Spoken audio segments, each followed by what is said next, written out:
mo kami sa kasalanan. Ang krus mong pinamatayan ay sagisag ng aming kaligtasan. Nuestro Padre Jesus Nazareno, dinaranggal ka namin. Nuestro Padre Jesus Nazareno, niluluwalhati ka namin. Nuestro Padre Jesus Nazareno, dinaranggal ka namin.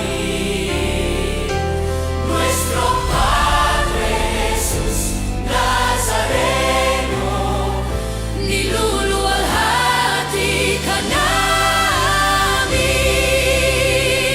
Nuestro Padre Jesus Nazareno, sinasamba ka namin.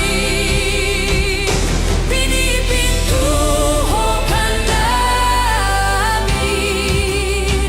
Aral mo ang aming buhay at kaligtasan. Nuestro Padre Jesus Nazareno, iligtas mo kami sa kasalanan. Ang krus mong pinamatayan ay sagisag ng aming kaligtasan. Nuestro Padre Jesus Nazareno, dinaranggal ka namin. Nuestro Padre Jesus Nazareno, niluluwalhati ka namin.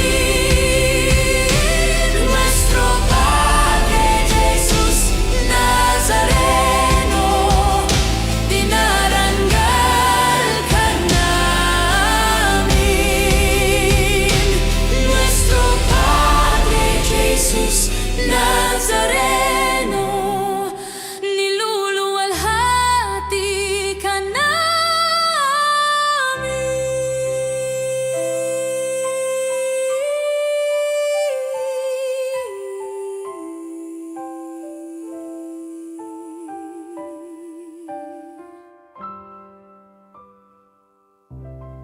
Ang binhing nalaglag sa mabuting lupa ay nag-uhay, may tig sa 100, may tig 60, at may tig 30 butil ang bawat uhay. Maging mabunga tayo katulad ni Maria, ang mahal na ina na umibig tulad ng pag-ibig ni Jesus. Mga kapatid, muli na naman tayong nagsasama-sama upang ipagdiwang bilang sambayanan ng Diyos ang pagpapakasakit, kamatayan at muling pagkabuhay ng ating Panginoong Hesukristo. Tumayo po ang lahat at awitin natin ang pambungad na awit.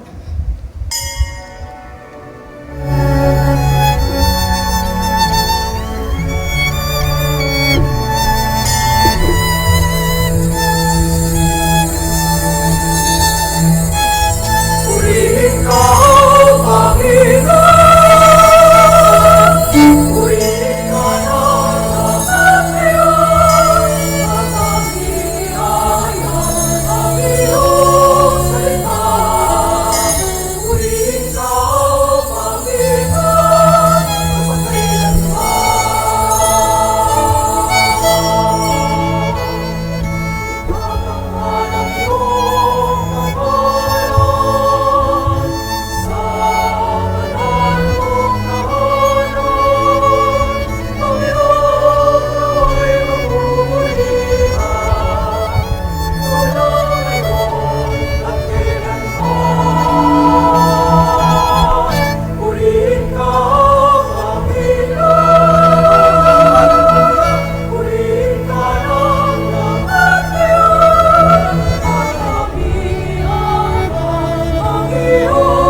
Sa ngalan ng Ama at ng Anak at ng Espiritu Santo. Amen.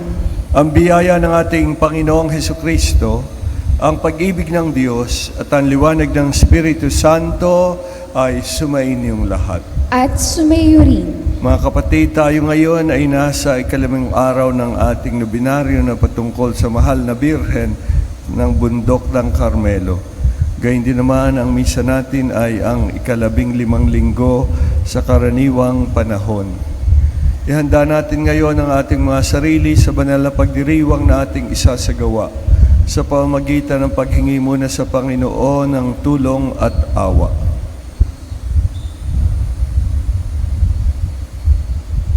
Tayo pong lahat, inaamin ko sa makapangyarihang Diyos at sa inyo mga kapatid, nalubha akong nagkasala sa isip, sa salita at sa gawa, at sa aking pagkukulang.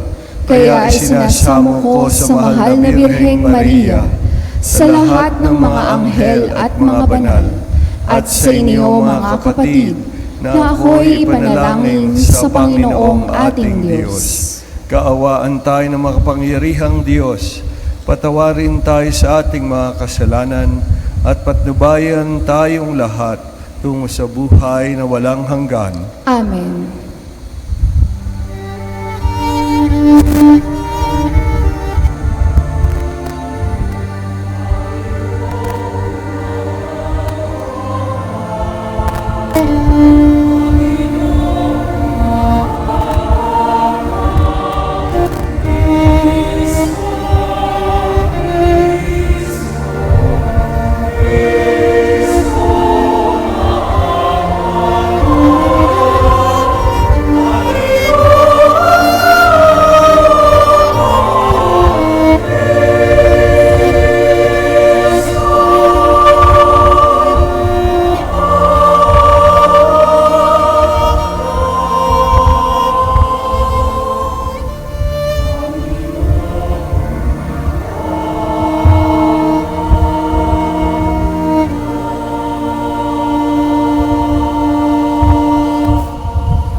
Gloria in excelsis Deo.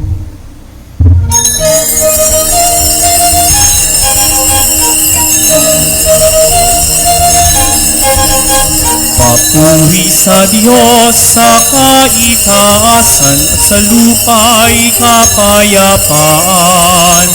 Papuri sa Diyos sa kaitaasan at sa lupa'y kapayapaan.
ang mga kasalanan ng sanlibutan.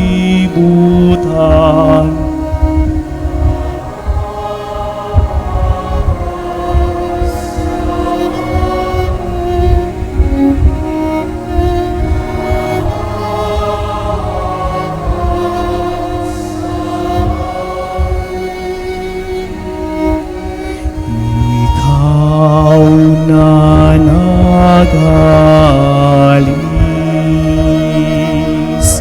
ng mga kasalanan ng sanlibutan.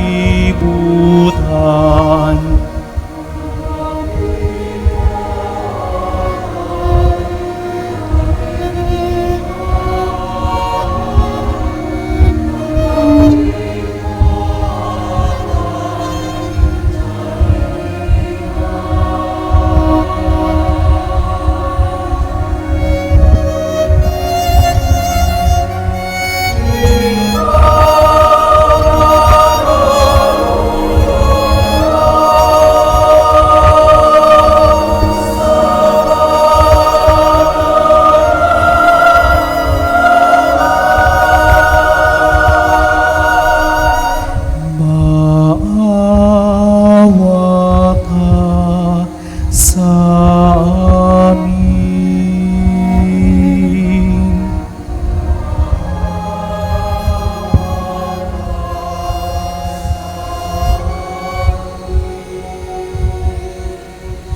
Maawa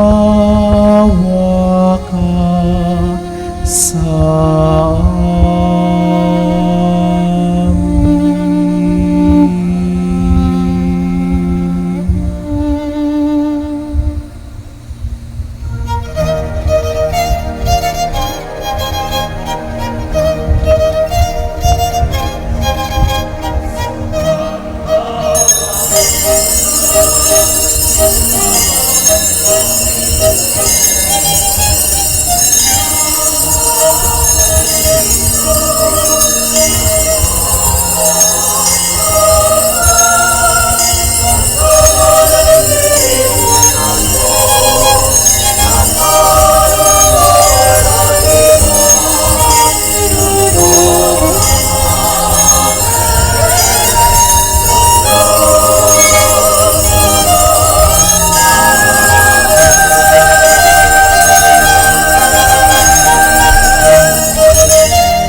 Manalangin tayo. Ama naming makapangyarihan, nililiwanagan ng iyong maaasahang ilaw, ang mga naliligaw na iyong pinababalik sa daan para ikaw ay matagpuan. Ang mga kabilang sa nananalig sa iyong anak ay pagkalooban mo makapagwaksi sa tanang salungat. Sa ngalang Kristiyanong sa iyo'y tinanggap, upang ito ay talagang mapangatawan ng ganap. Sa pamamagitan ni Jesucristo, kasama ng Espiritu Santo, magpasawalang hanggan. Amen. Magsiupo po ang lahat. Tayo po ngayon ay nasa unang bahagi ng ating pagdiriwang, ang liturhiya ng Salita ng Diyos. Sa unang pagbasa, ipinahahayag ng Panginoon sa pamamagitan ni Propeta Isaias na ang kaniyang salita ay tulad ng ulan na sa pagbagsak sa lupa ay hindi na nagbabalik, kundi nagiging pandilig sa mga pananim. Ang salita ng Diyos mula sa aklat ni Propeta Isayas. Ito ang sinasabi ng Panginoon. Ang ulan at nyebe, paglakpak sa lupay, di na nagbabalik. Aagos na ito sa balat ng lupa't nagiging pandilig. Kaya may pagkait butil na panghasik. Ganyan din ang aking mga salita. Magaganap nito ang lahat kong nasa. Ang salita ng Diyos. Salamat sa Diyos.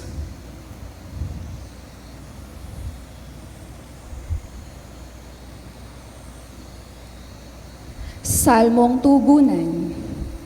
Nagbunga ng masagana, binhi sa mabuting lupa.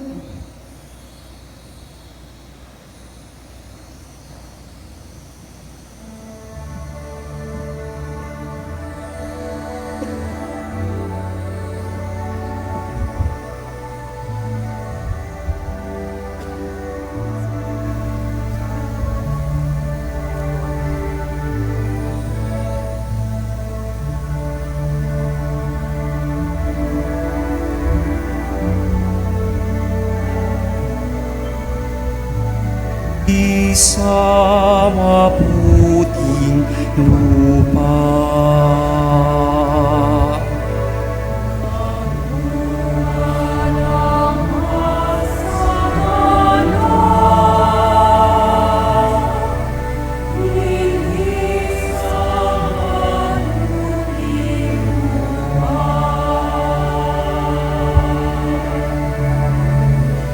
Mulan sa lupain, ganito mo kinalinga, umunlad ang lupa't tumabayaong lupa. Patuloy na umagos ang bigay mo nakakapis.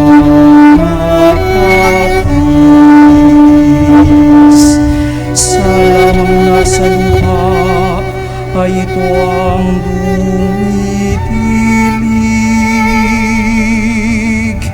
Ganito ang ginawa mo na hindi mo ikinait.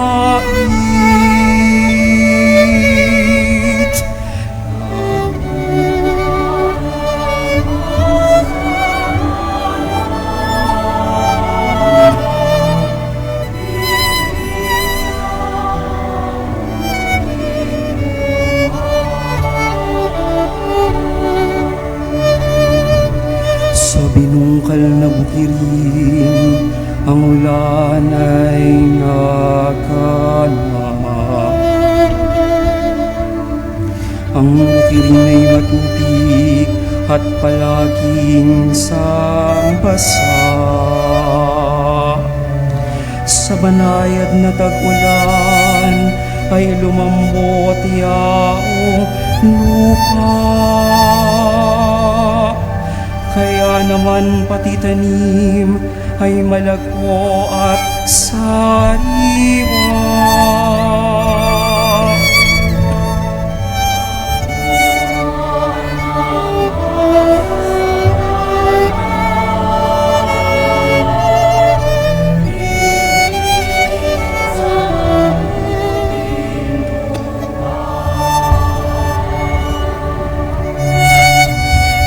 Nag-aani ng marami sa tulong mong umagawa. At saan man magpunta, ika'y masagana, masagana. Ang pastol ay punong-puno ng matapang mga kawan. Naghahari ang galak sa lahat ng kapulunan.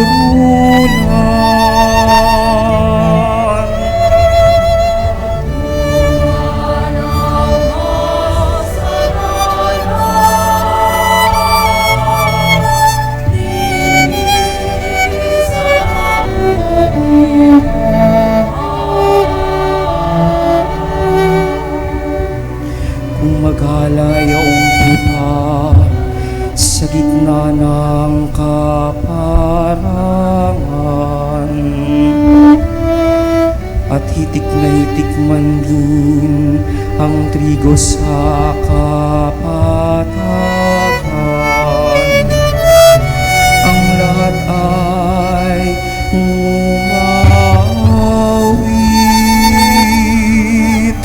sa galak ay sumisigaw.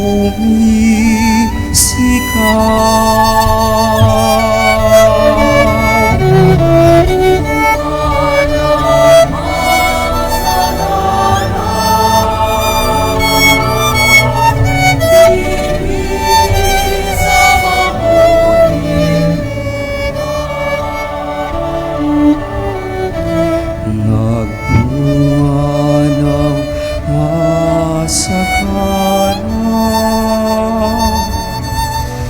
pinili sa mabuting lupa.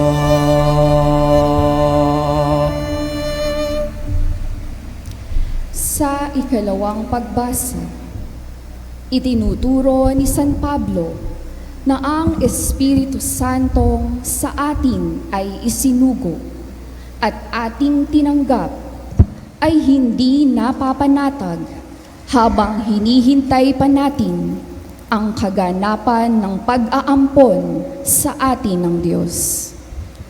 Ang salita ng Diyos mula sa sulat ni Apostol San Pablo sa mga taga-Roma. Mga kapatid, sa ganang akin, ang mga pagtitiis sa kasalukuyan ay hindi maihahambing sa ihahayag na kaluwalhatiang sa atin. Nananabik ang sangnilikha na ihayag ng Diyos ang kanyang mga anak. Nabigo ang sangnilikha, hindi sa kagustuhan nito, kundi dahil sa ito ang niloob ng Diyos. Gayunman, may pag-asa pa, sapagkat ang sangnilikha ay palalayain sa pagkaalipin nito sa kabulukan, sa pagkaalipin nito at makakahati sa maluwalhating kalagayan ng mga anak ng Diyos. Alam natin hanggang ngayon, ang sangnilikha ay dumaraing sa paghihirap. Hindi lamang sila, tayo mang tumanggap ng Espiritu bilang unang kaloob ng Diyos ay napapahimutok. Samantalang hinihintay natin ang pag-aampon sa atin ng Diyos, ang pagpapalaya sa ating mga katawan. Ang salita ng Diyos. Salamat sa Diyos. Sa mabuting balita, isinasalaysay ni Jesus ang talinhaga ng manghahasik ng binhi, na sa paghahasik ay nahulog ang binhi sa iba't ibang uri ng lupa. Ang lupang kinahulugan ng binhi ang siyang pinagbabatayan kung ano ang mangyayari sa binhi. Magsitayo po ang lahat bilang pagbibigay galang sa mabuting balita ng Panginoon.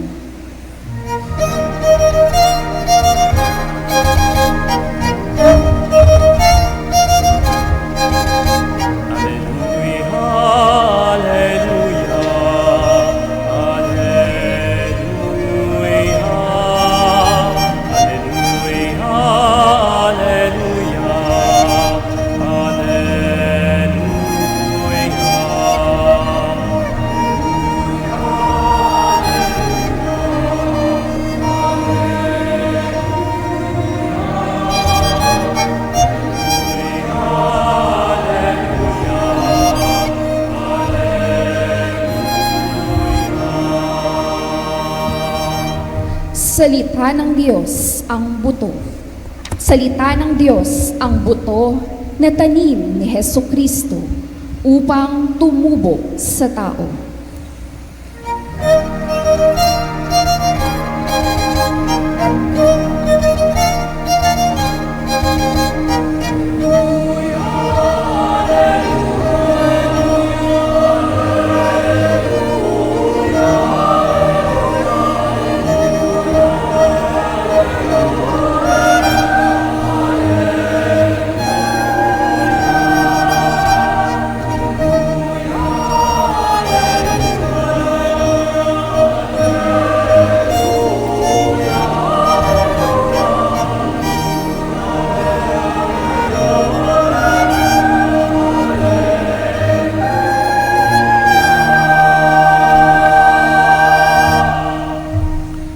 Sumainyo ang Panginoon. At sumayo rin. Ang mabuting balita ng Panginoon ayon kay San Marcos. Papuri sa iyo, Panginoon.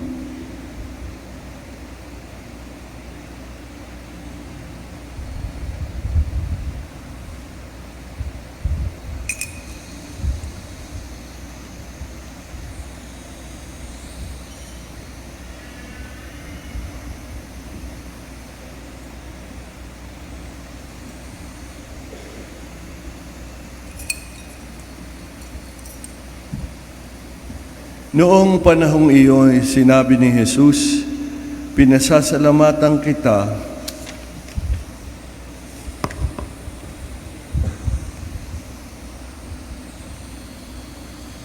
Noong ding araw na iyon, si Jesus ay lumabas at naupo sa tabi ng lawa. Pinakalumpunan siya ng napakapal na tao, kaya sumakay siya sa isang bangka at dooy umupo. Nasa dalampasigan naman ang mga tao at nagtuturo siya ng maraming bagay sa pamamagitan ng mga talinhaga. May isang magsasaka na lumabas upang maghasik.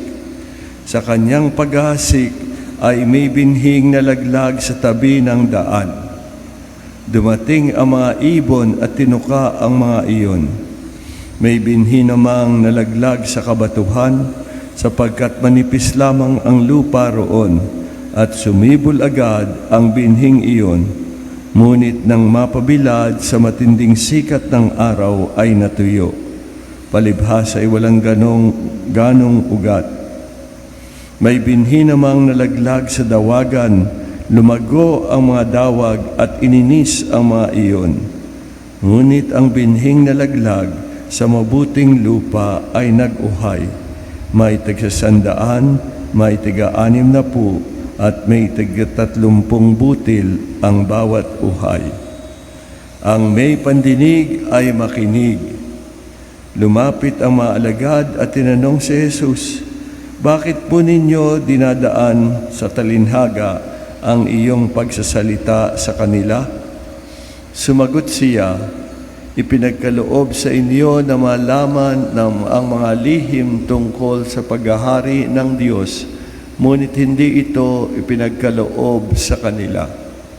Sapagkat ang mayroon ay bibigyan pa at mananagana, ngunit ang wala, kahit ang kakaunting nasa kanya, ay kukunin pa.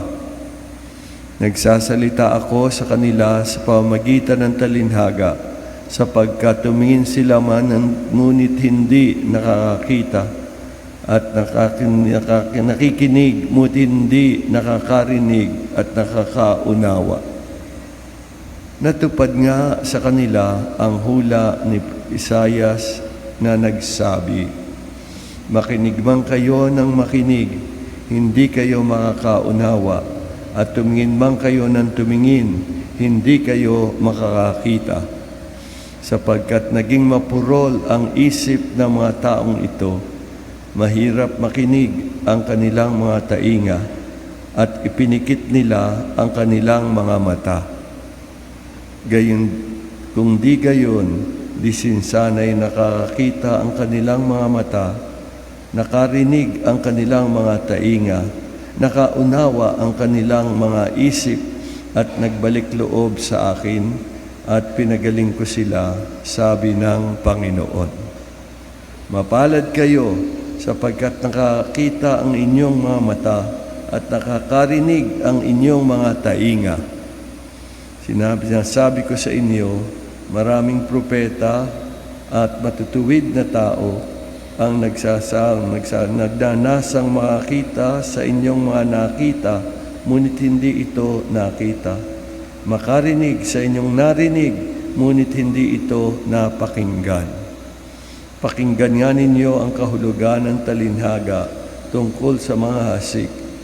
Ang mga nakikinig ng salita tungkol sa paghahari ng Diyos,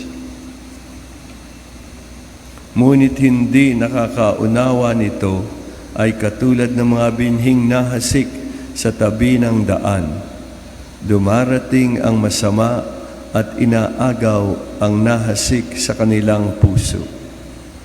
Nilalarawan ng binhing nahasik sa kabatuhan ang nakinig ng salita at masayang tumanggap nito kaagad. Ngunit hindi ito tumimo sa puso nila, kaya't hindi sila nanatili. Pagdating ng mga kapighatian o pag-uusig dahil sa salita, agad silang nanlalamig. Nilalarawan naman ng binhi na sa dawagan ang nakinig ng salita, ngunit naging abala sa mga bagay ukol sa mundong ito at naging maibigin sa mga kayamanan, anupat ang salita'y nawala na ng puwang sa kanilang puso, kaya't sila'y hindi nakapamunga. At nilalarawan ng nahasik sa matabang lupa ang mga nakikinig ng salita at nakakaunawa nito. Sila'y namumunga ng may tig-100, may tig-60 at may tig-30. Ang mabuting balita ng Panginoon. Pinupuri ka namin, Panginoong Hesukristo. Magsiupo po ang lahat.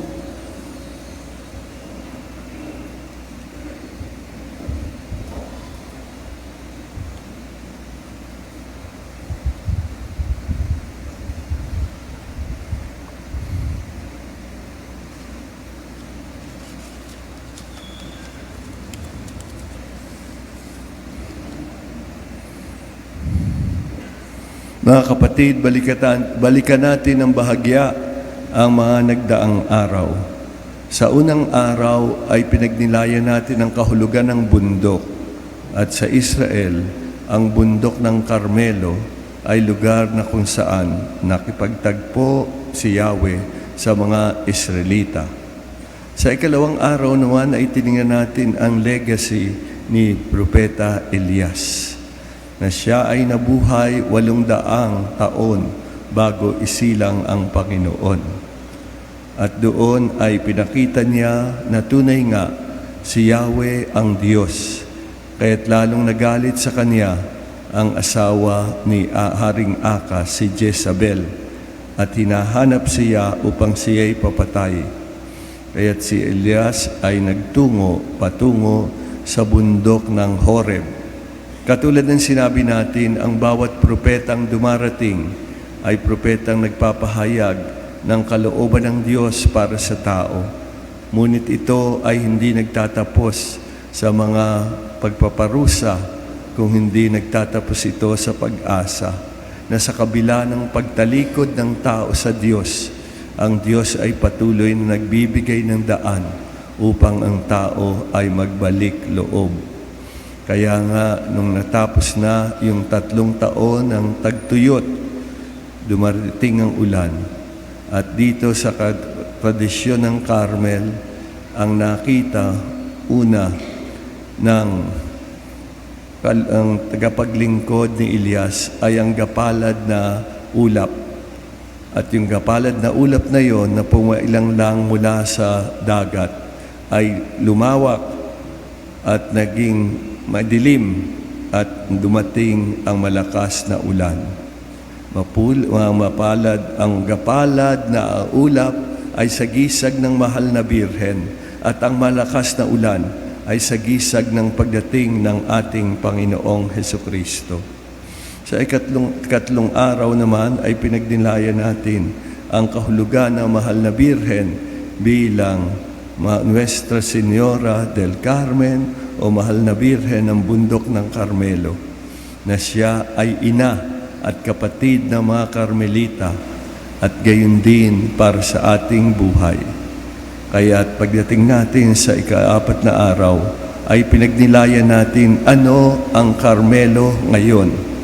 At lahat ng binyagan ay tinatawagan, tunay na maisabuhay yung nasabi nating prophetic spirit, action and contemplation, at ang Marian Spirit na ipakita na ang mahal na birhen ay patuloy na nangangalaga sa atin at tayo ay mayroon naman tungkuling maglingkod sa Diyos. Ngayong ikalimang araw ay pagninilayan natin ang kahulugan ng eskapularyo. Ngunit kapag binanggit ang eskapularyo, hindi natin dapat kalimutan kung kanino unang binigay ito, kay Saint Simon Stock, na nariyan din ang kanyang imahen. Bakit stock? Ibig sabihin galing sa katawan ng puno. At siya ay isang tagapangaral at peregrino sa Holy Land o sa Palestina. Nang dumating ang mga Muslim, pinaalis ang mga Kristiyano at ang mga ermitanyo at tagapangaral na kasama ni Saint Simon Stock ay pumunta sa Europa. At si Saint Simon Stock ay naiwan sa isa sa mga isla ng Inglaterra. Siya ay dumalo sa General Chapter ng mga Carmelita sa Holy Land. Ngunit dahil sa mga pag-uusig ng mga Muslim, marami sa kanila ang nagdesisyon na umalis na sa Palestina at tumungo sa Europa, kung saan ang orden ng Carmel ay tunay na lumago pagkatapos ng maraming siglo. Ngayon, balikan natin kung paano nagpakita ang mahal na Birhen at nagbugay ng eskapularyo.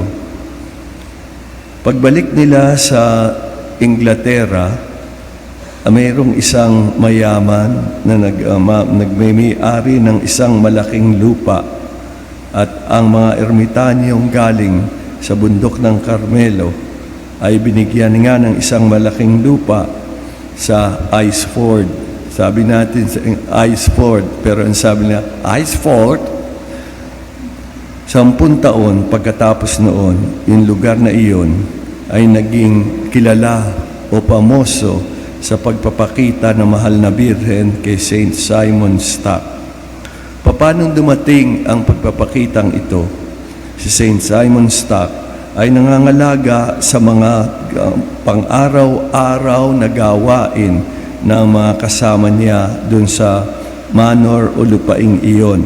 At siya ay nahalal na pinuno ng lugar, prior of the place. Bilang prior, siya ang nangangalaga sa mga panggawain doon at bilang ama ng kanyang mga kapatid na Carmelita. Isang araw, habang ginagawa niya ang kanyang tungkulin, siya naman ay humihimig o umaawit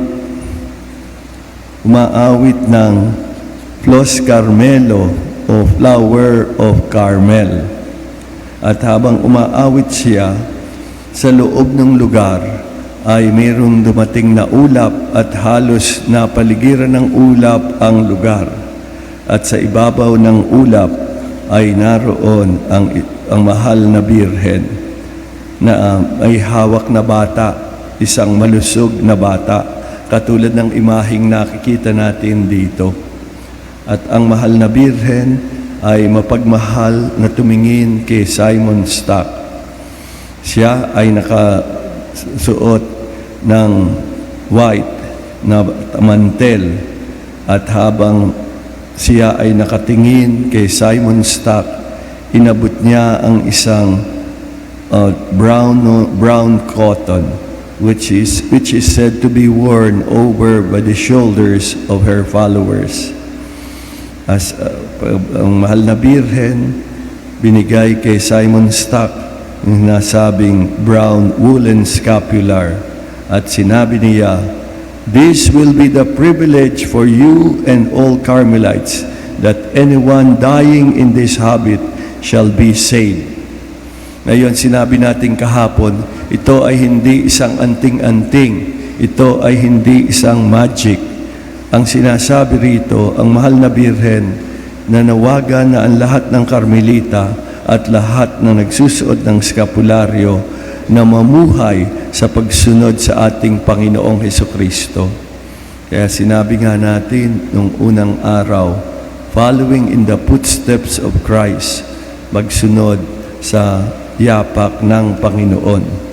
At ang unang-unang sumunod sa yapak ng Panginoon ay ang mahal na Birhen, ang unang-unang Kristiyano. Kaya't ang eskapularyo ay isang buklod na tumatak sa pagkasunduan ng mahal na Birhen at ng mga tagasunod ng Panginoon. Katulad ng nangyari noong Middle Ages na mayroong Panginoon sa isang lugar at ang mga naglilingkod at nagtatrabaho roon ay mayroong tungkuling sumunod sa may-ari ng lupa, at yung may-ari naman ng lupa ay mayroong tungkuling sila ay pangalagaan. Maraming Katoliko ang may suot ng brown scapular na noon sa maraming bansa, ito'y isinusuot sa unang komunyon ng tao. Pero dun sa kaso naman ng mga hindi Katoliko na naging Katoliko, ito ay sinusuot sa kanilang pagpapahayag ng pananampalataya. Kaya ang sinumang kasama sa Confraternity of the Brown Scapular ay sinusuotan ito na sinasabi ng pari sa kanya, "Receive this blessed scapular and ask the Most Holy Virgin that by her merits it may be worn with no stain of sin and may protect you from all harm and bring you to everlasting life." Na ibig sabihin, ito ay hindi magic na pag binigay ito sa iyo ng mahal na Birhen, dapat makita mo na ito'y sinusuot mo na nagsisikap kang makaiwas sa kasalanan at makita mo ikaw ay pinangangalagaan sa lahat ng panganib upang ikaw ay tumahak patungo sa buhay na walang hanggan. Ngayon, noong si Saint Simon Stock ay naging general ng Carmelite Order, during his occupancy of the office, the order became widely spread in Southern and Western Europe. Mula sa pagiging mga ermitanyo, pagdating nila sa Europa, sila ay ibinilang sa mga mendicant orders, na ibig sabihin, sila ngayon ay hindi na basta ermitano, kung hindi mga fraile, na meron silang panahon sa pananalangin at meron panahon para sa apostolate. At nun nga naging general si Simon Stock, ay kumalat ito sa Europa, lalong-lalo na dun sa sinasabing mga university cities, na iyon ay sa England, sa Cambridge at sa Oxford. At sa pagdating ng ilang panahon, kumalat sa Paris at sa Bologna. Ngayon mga kapatid, alam natin na ang mahal na Birhen ay tunay na nananawagan sa lahat ng binyagan. Kaya nga ang mga Carmelita mula sa pagiging ermitanyo ay naging mendicant friars. Ngunit noong si Saint Simon Stock ay naging superior general of the order, ibig sabihin sa buong mundo siya ang general, hindi lamang doon sa kanilang lugar sa England, kundi sa buong mundo.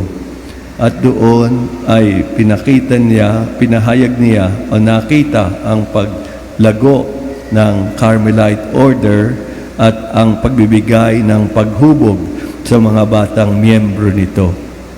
Kaya si Saint Simon Stock ay lumapit sa Santo Papa noon, si Pope Innocent IV, at siya ay binigyan ng bula o letter of protection na nagpapahayag sila ngayon ay bahagi na ng mendicant orders. Sinabi natin kahapon, hindi sila nakarating sa Pilipinas, pero nung ikalabing-anim na siglo, nakarating na sila sa Mexico at sa Amerikas. Dahil sa Pilipinas, hindi sila kasama doon sa 5 orden na pinadala dito ng hari.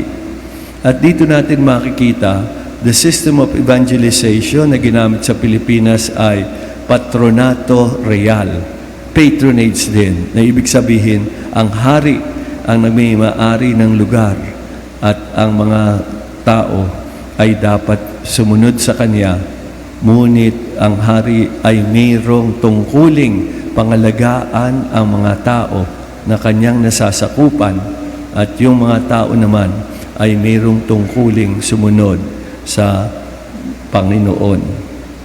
Kaya't kumalat ng kumalat ang Carmelite Order at ang tanda ng pakikipagkaisa at kasunduan ng mahal na Birhen at ang mga nagsusuot ng skapularyo ay to observe until death by following the virtues of the Blessed Mother and leaving her humility in their lives. They strive to learn Carmelite teachings and the study of Scriptures. Kaya binibigyan natin ng diin ito bago magpista sa lahat ng ating nobinaryo sa patungkol sa mahal na Birhen, na hindi dapat lang magdiwang tayo, magsayaw, kumanta para sa mahal na Birhen. Dapat nating pag-aralan ang Carmelite teachings at ang santong kasulatan. Kaya nga lahat ng miyembro ng Confraternity of the Brown Scapular ay sumusunod sa halimbawa ng mahal na Birhen na ang kanyang buhay ay isang tunay na pagsunod sa ating Panginoong Hesukristo. At tandaan natin, ang investiture o pagsusuot ng scapular and the enrollment into the order is done only once. Kapag po kayo nasuutan ng skapularyo, yun ang inyong investiture. Kaya habang buhay na iyon ang kahulugan nito. Kaya kung magpapalit kayo ng scapular dahil nasira ng scapular ninyo, hindi na kayo magpapa-invest. Papalitan, babasbasan lamang skapularyo at may tangay na, mabunga na yung unang investiture na ginawa sa inyo. Kaya nga para sa taong ito, hindi na tayo mamibigay ng skapularyo kasi nagkakagulo lamang para tumanggap ng skapularyo, katulad ng nangyayari sa mongha sa Giginto. Ilang daang skapularyo o libong skapularyo ang pinamimigay, pero hindi na unawaan ang kahulugan nito. Kaya ngayon, kung sino man ang nais magpa-invest o magsuot ng skapularyo, pupunta lang sa opisina, doong bibili ng skapularyo at susuot sa kanya. At minsan nasuutan, yon ay panghabang buhay na. Ngunit tandaan natin, ito ang bigkis ng pagkakasundo na tayo nagsuot ng brown scapular, tayo ay susunod sa halimbawa ng mahal na Birhen at ang mahal na Birhen naman ay patuloy tayong pangangalagaan. Ngayon, may mga nagtatanong, ano ba ang kahulugan ng mahal na Birhen sa mga yumauna? Paano yung napunta sa purgatorio? Sa pagpapahayag sa mga turo ng Carmelo hinggil sa skapularyo, kahit na yung mga nasa purgatorio na mayroong pag-asang makarating sa langit, ay pinangangalagaan ng mahal na Birhen. At dito papasok yung sinasabing natatanging pangakong kaugnay ng araw ng Sabado, yung Sabatin. Kahulugan nito na sabi, yung Sabado pagkatapos na yumao ang nakasuot ng skapularyo ay aakayin ng mahal na Birhen patungo sa langit. At ito ang sinasabi ng mahal na Birhen sang-ayon doon sa dekreto ni Papa Juan, 22.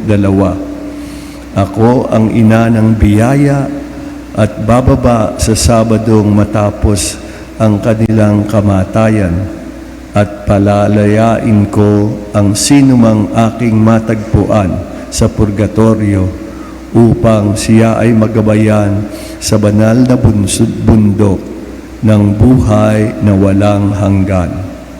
Kaya't magtapos po tayo sa ating reflection ngayon sa panalangin ni Saint Simon Stock. O magandang bulaklak ng Karmelo, sangang pinakahitik ng bunga, ningning ng kalangitan, banal at nag-iisa, na sa anak ng Diyos ay nagluwal at nanatiling laging tanging birhen. Alalayan kami sa aming mga pangailangan o tala ng karagatan. Kami tulungan at ipagsanggalang, ipakita sa aming ikaw ay aming ina.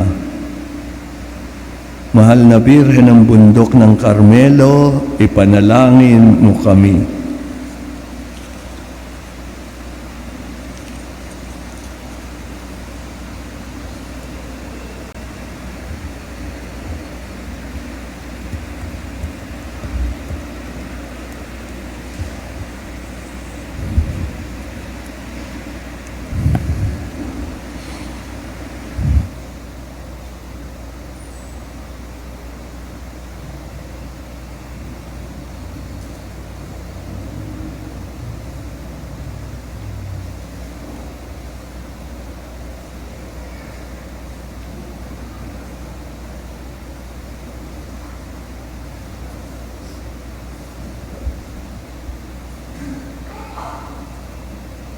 Magsitayo po ang lahat. Sama-sama nating ipahayag ang ating pananampalataya. Tayo pong lahat. Sumasampalataya ako sa Diyos Amang makapangyarihan sa lahat, na may gawa ng langit at lupa. Sumasampalataya naman ako kay Jesucristo, iisang anak ng Diyos, Panginoon nating lahat. Nagkatawang tao siya na lang ng Espiritu Santo, pinanganak ni Santa Maria ang Birhen, pinagpakasakit ni Poncio Pilato, ipinako sa krus, namatay, nilibing, nanaog sa kinaroroonan ng mga yumao, na may 3 araw na buhay na maguli, umakyat sa langit, naluluklok sa kanan ng Diyos Amang makapangyarihan sa lahat. Doon magmumula paririto at hukom na nabubuhay at namamatay na tao. Sumasampalataya naman ako sa Diyos Espiritu Santo, sa banal na simbahang katolika, sa kasamahan ng mga banal, sa kapatawaran ng mga kasalanan, sa pagkabuhay na maguli ng namatay na tao, at sa buhay na walang hanggan. Amen. Mga kapatid, idalangin nating mamunga ng sagana sa atin ang salita ng Diyos at maihasik sa lahat ng kanyang binhi ng katapatan at katotohanan. Ating isamo, Panginoon, dinggin mo kami. Panginoon, dinggin mo kami. Para sa simbahan, upang kanyang maihasik at mamunga ng sagana ang binhi ng mabuting balita, manalangin tayo sa Panginoon. Panginoon, dinggin mo kami. Para sa mga bansang nakaririwasa, upang maibahagi nila ang kanilang yaman sa mga kapuspalad at nangangailangan, manalangin tayo sa Panginoon. Panginoon, dinggin mo kami. Para makamit natin ang nagbibigay buhay na ulan at ang kaaya-ayang panahon na ang binhi ng lupa ay tumubo at mapakain ang mga nagugutom. Manalangin tayo sa Panginoon. Panginoon, dinggin mo kami. Para sa ating sambayanang Kristiyano, upang patuloy na maghasik ng binhi ng buhay na marangal at matapat, manalangin tayo sa Panginoon. Panginoon, dinggin mo kami. Para sa mga magsasaka, upang ipag-adya sila sa matinding tagtuyot na dulot ng El Nino. Manalangin tayo sa Panginoon. Panginoon, dinggin mo kami. Para sa lahat ng yumao, upang anihin nila ang binhi ng kabutihang kanilang inihasik, manalangin tayo sa Panginoon. Panginoon, dinggin mo kami. Tahimik natin ipahayag ngayon sa Panginoon ang iba pa nating manatatanging panalangin sa misang ito. Amang maawain, dinggin ang aming panalangin itulot mo ang iyong salita ay magbunga sa amin ng sagana, nang maihatid namin sa lahat ng bansa. Sa pamamagitan ni Jesucristo, kasama ng Espiritu Santo, magpasawalang hanggan. Amen. Magsiupo po ang lahat. Ngayon po ay gaganapin ang pag-aalay ng kandila at bulaklak at pagpuputong ng korona sa Niño Jesus at Nuestra Señora del Carmen.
Magsiupo po ang lahat. Tayo po ngayon ay nasa ikalawang bahagi ng ating pagdiriwang, ang liturhiya ng Eukaristiya.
Manalangin kayo mga kapatid upang itong ating mga alay na alak at tinapay na mga sagisag ng ating buhay maging kalugod-lugod sa Diyos Amang makapangyarihan.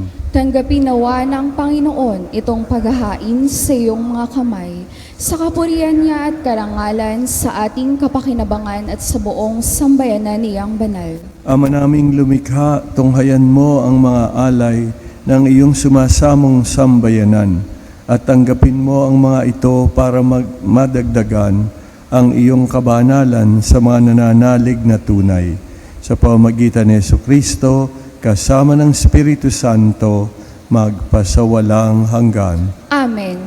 Sumainyo ang Panginoon. At sumayo rin. Itaas sa Diyos ang inyong puso't diwa. Itinaas na namin sa Panginoon. Pasalamatan natin ang Panginoong ating Diyos. Marapat na siya ay pasalamatan.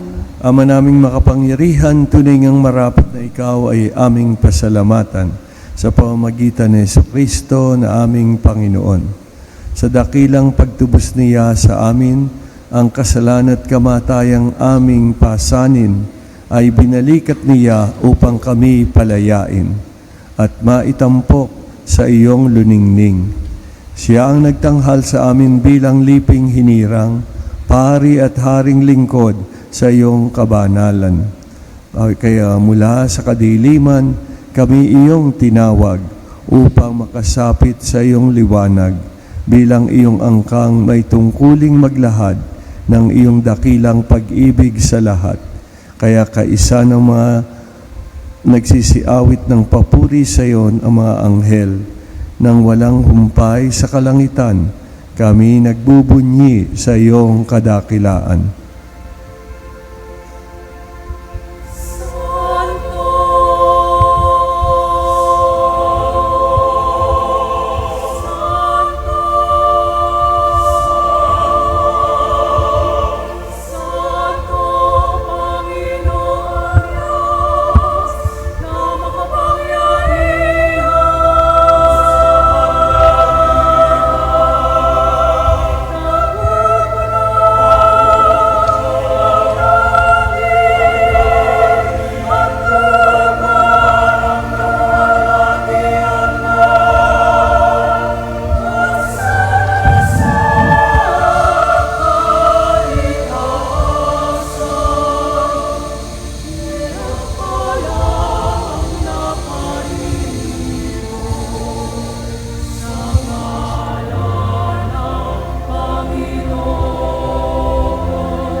Pagsiluhod po ang lahat. Ama naming banal, ikaw ang bukal ng tanang kabanalan. Kaya't sa pamagitan ng iyong Espiritu, gawin ng banal lang mga kaloob na ito, upang para sa amin ay maging katawan at dugo ng aming Panginoong Hesukristo. Bago niya pinagtiis ang kusang loob na maging handog, hinawakan niya ang tinapay, pinasalamatan kaniya, pinaghati-hati niya yon at inabot sa kanyang mga alagad at sinabi, "Tanggapin ninyong lahat ito at kanin, ito ang aking katawan na ihahandog para sa inyo."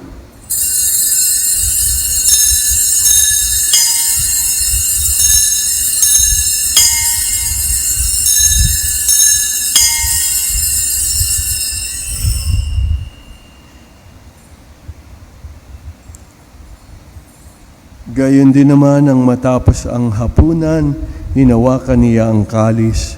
Muli kanyang pinasalamatan, inabot niya ang kalis sa kanyang mga alagad at sinabi, "Tanggapin ninyong lahat ito at inumin. Ito ang kalis ng aking dugo, ng bago at walang hanggang tipan. Ang aking dugo na ibubuhos para sa inyo at para sa lahat, sa ikapagpapatawad ng mga kasalanan. Gawin ninyo ito sa pag-ala-ala sa akin."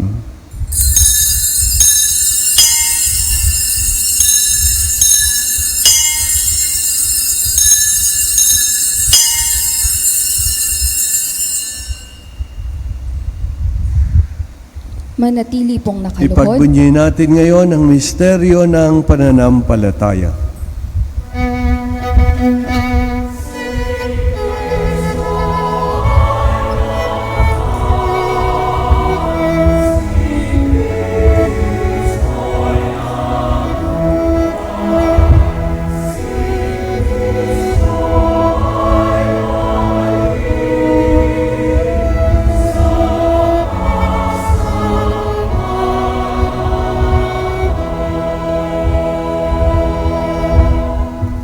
Ama, ginagawa namin ngayon ang pag-alala sa pagkamatay at muling pagkabuhay ng iyong anak. Kaya tiniaalay namin sa iyo ang tinapay na nagbibigay buhay at ang kalis ng kakaloob ng kaligtasan. Kami nagpapasalamat dahil kami iyong minarapat na tumayo sa harap mo para maglingkod sa iyo. Sinasamo namin ka magsasalo-salo sa katawan at dugo ni Kristo ay mabuklod sa pagkakaisa sa pamamagitan ng Espiritu Santo. Amalingapin mo ang iyong simbahang laganap sa buong daigdig. Puspusin mo kami sa pag-ibig kay San Leon naming Papa at ni Dennis naming Obispo at ng Tanang Kaparian. Alalahanin mo rin ang mga kapatid naming nahimlay na may pag-asang sila'y muling mabubuhay, gayon din ang lahat ng mga pumanaw. Tanggapin mo sana silang lahat sa iyong malwalhating piling. Kaawaan mo at pagindapating kaming lahat na makasalo sa iyong buhay na walang wakas, kaisa na mahal na Birheng Maria na Ina ng Diyos at ng kanyang kabiyak ng puso, si San Jose, kaisa ng mga apostol at lahat ng mga banal na namuhay dito sa daigdig ng kalugod-lugod sa iyo. May pagdiwang naman namin ang pagpupuri sa ikararangal mo sa pamamagitan ng iyong anak na aming Panginoong Hesukristo. Sa pamamagitan ni Kristo, kasama niya at sa Kanya, ang lahat ng parangal at papuri ay sa iyo, Diyos amang makapangyarihan, kasama ng Espiritu Santo, magpasawalang hanggan.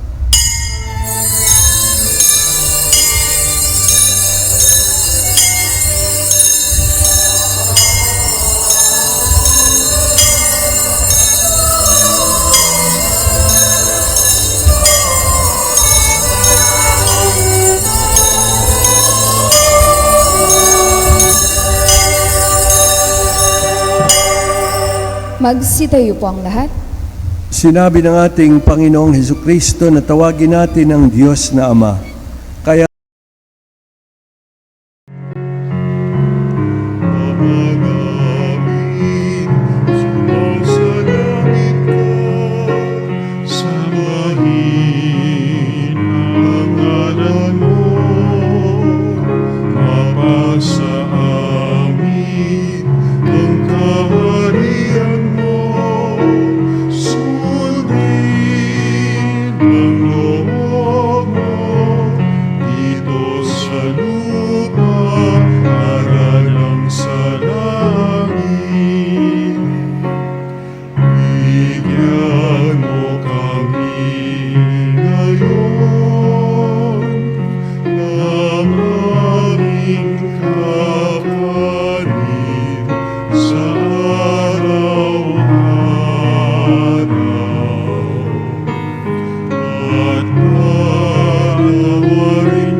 hiling namin iadya mo kami sa lahat ng masama, pagkalooban kami ng kapayapaan sa araw-araw, iligtas sa kasalanan at ilayo sa lahat ng kapahamakan, habang hinihintay namin ang pagbabalik ni Hesukristo ang aming kapatid at manunubos.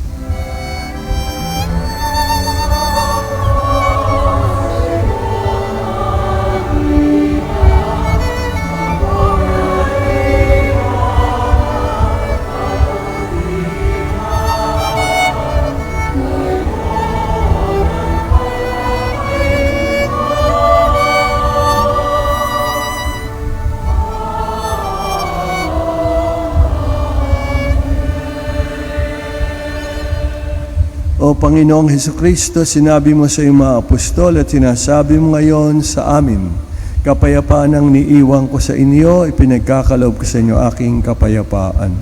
Tunghayan mo sana ang aming pananampalataya at huwag ng aming mga pagkakasala.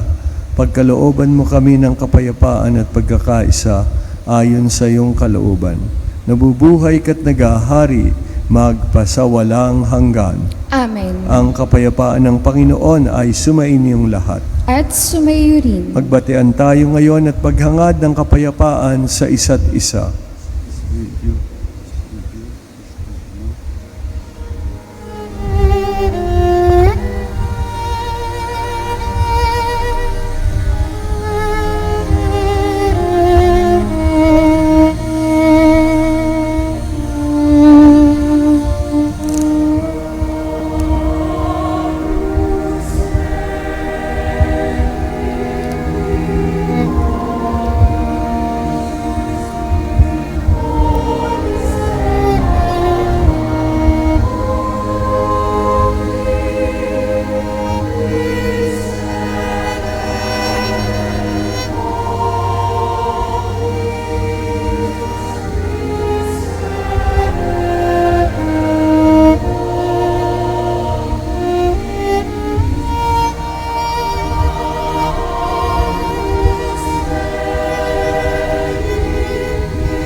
Magsiluhod po ang lahat.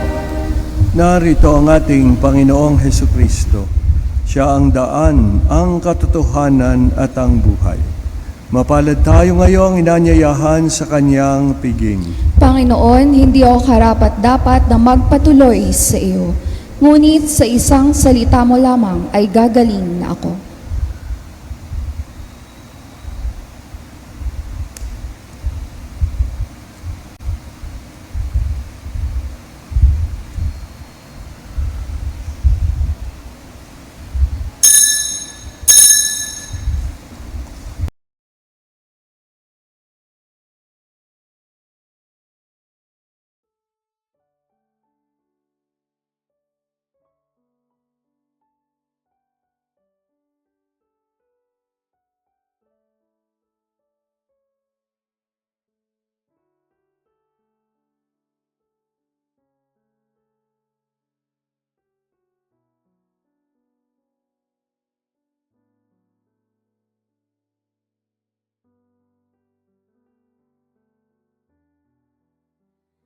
Panalangin sa karangalan ng Nuestro Padre Jesus Nazareno. O Jesus Nazareno, katamis-tamisan naming manunubos, sa harap mo ngayon naririto kami't nangangayupapa at nagsisisi ng taos-puso sa aming pagiging walang turing sa iyo at paglimot sa di mabilang na mga biyaya mo. Lalong-lalo na yaong mahalagang biyaya ng pagtutubos. Dinaramdam namin at pinagsisisihang labis, Panginoon ko, ang pagkakasala namin sa iyo. Ikinalulungkot namin ang pagiging dahilan ng pagpapasan mo ng krus na iyan sa gitna ng mga hirap at kapaitan hanggang sa inihandog mo ang iyong buhay sa bundok ng Kalbaryo. Sa pagkaibig mo lamang na matubos kami at ang sangkatauhan mula sa sala. Pakabanalin mo, O Panginoon, ang aming pagnanais at ipagtanggap mo sa amin ang iyong biyaya. Maging tagapamagitan nawa ang iyong ina, ang kalinis-linisang Birheng Maria.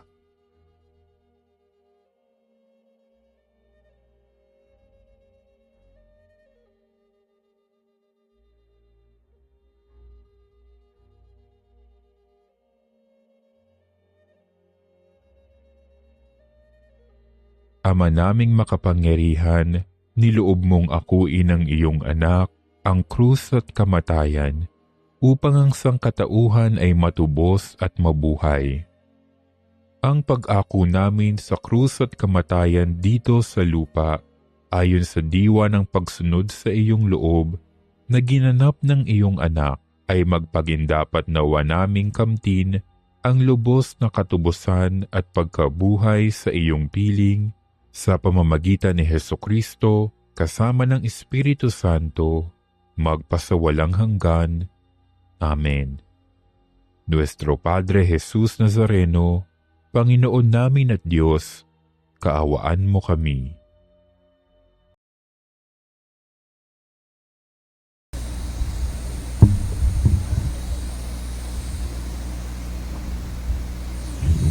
Magsitayo po ang lahat. Manalangin tayo. Ama naming mapagmahal, kaming mga pinagsalo mo sa piging na banal, ay makatanggap nawa ng bungang karagdagan ng iyong pagliligtas na aming ipinagdiriwang sa pamamagitan ni Jesucristo kasama ng Espiritu Santo magpasawalang hanggan.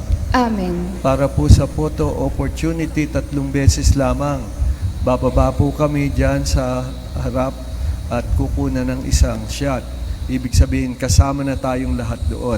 Ang ikalawa ay lahat ng nag-alay ng kandila at ang ikatlo ay lahat ng alay ng bulaklak. Pagkatapos noon, lahat ng magandang-ganda sa sarili, gusto magpakuha ng litrato, kanya-kanya na lamang kayo para makapaghanda tayo at masimula ng maaga ang ating konsyerto. Sumainyo ang Panginoon At sumayo rin. at pagpalain kayong lahat ng mapagmahal na Diyos, Ama, Anak at Espiritu Santo. Amen. Nayalay na natin ang banal na misa, humayo tayong taglayan liwanag at biyaya ng Panginoon. Salamat sa Diyos. Purihin natin ang Panginoon.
Nuestro Padre Jesús Nazareno, sinasamba ka namin, pinipintuho ka namin, aral mo ang aming buhay at kaligtasan. Nuestro Padre Jesús Nazareno, iligtas mo kami sa kasalanan. Ang krus mo pinamatayan ay sagisag ng aming kaligtasan. Nuestro Padre Jesús Nazareno, dinarangal ka namin. Nuestro Padre Jesús Nazareno, niluluwalhati ka namin. Nuestro Padre Padre Jesus Nazareno, dinarangal ka namin. Nuestro Padre Jesus Nazareno, niluluwalhati ka namin. Nuestro Padre Jesus Nazareno, sinasamba ka namin. Pinipintuho ka namin. Aral mo ang aming buhay at kaligtasan. Nuestro Padre Jesus Nazareno, iligtas mo kami sa kasalanan. Ang krus mong pinamatayan ay sagisag ng aming kaligtasan. Nuestro Padre Jesus Nazareno, dinarangal ka na namin. Nuestro Padre Jesus Nazareno,